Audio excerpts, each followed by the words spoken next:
大家好，今天继续和大家分享空调主板的继电器电路。我们先说这个压缩机的吧，这个就是压缩机的控制压缩机的继电器。这个继电器受谁控制呢？这个一个继电器是由触点、一组触点和一组线圈组成的。这个线圈呢，就是12伏的一个线圈，12伏的一个继电器。这一端呢是是和我们的12伏相连的，也就是说7812输出的12伏连接到继电器的一端，这一端呢是受控端，受谁的控制呢？受2003的控制。2003的这个角是控制继电器的角，这个角输出一个低电位，也就是说这个角接地，这个角接地的时候，它接12伏，那么就形成一个回路，12伏电路接通了线圈，线圈呢会使这个触点吸合，从而为压缩机送电。这就是控制压缩机的一个过程。我们看这个2003的这个角受谁控制呢？这个角是受这个角控制。这个角输出一个高电平，它就输出一个低电平。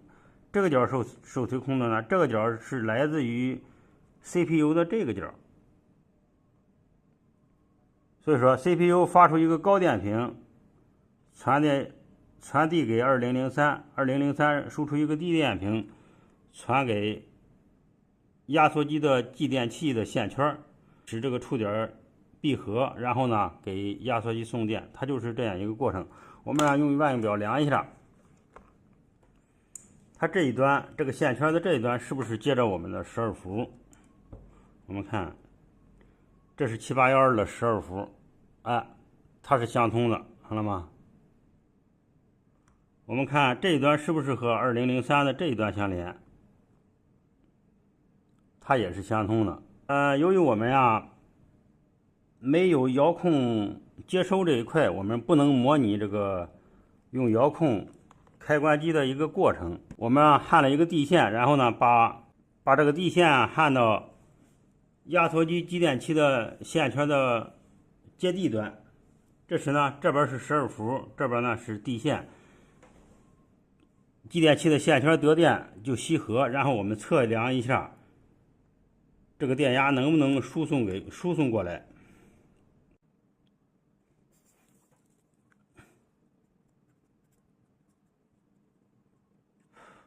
明白了压缩机控制的这个原理就明白了四通阀、外风机还有电辅热的这个控制原理了，都是 CPU 发送高电平，2003呢反向驱动，输出一个低电平，送给继电器线圈的负极，正极呢都接到12伏。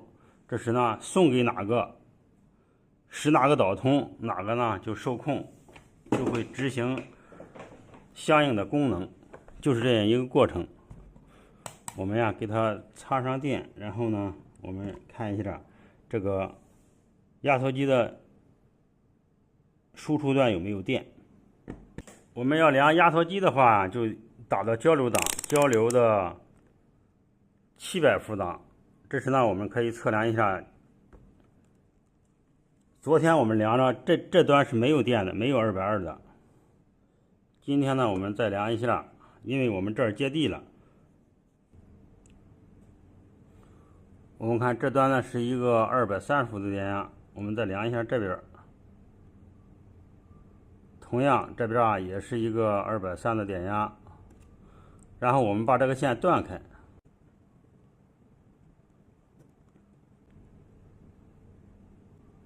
这儿呢就没有了，它只是一个感应的电压20多伏。所有的继电器都是这样一种控制的方式。明白了压缩机的，就明白了其他的了。今天呢就和大家分享这些。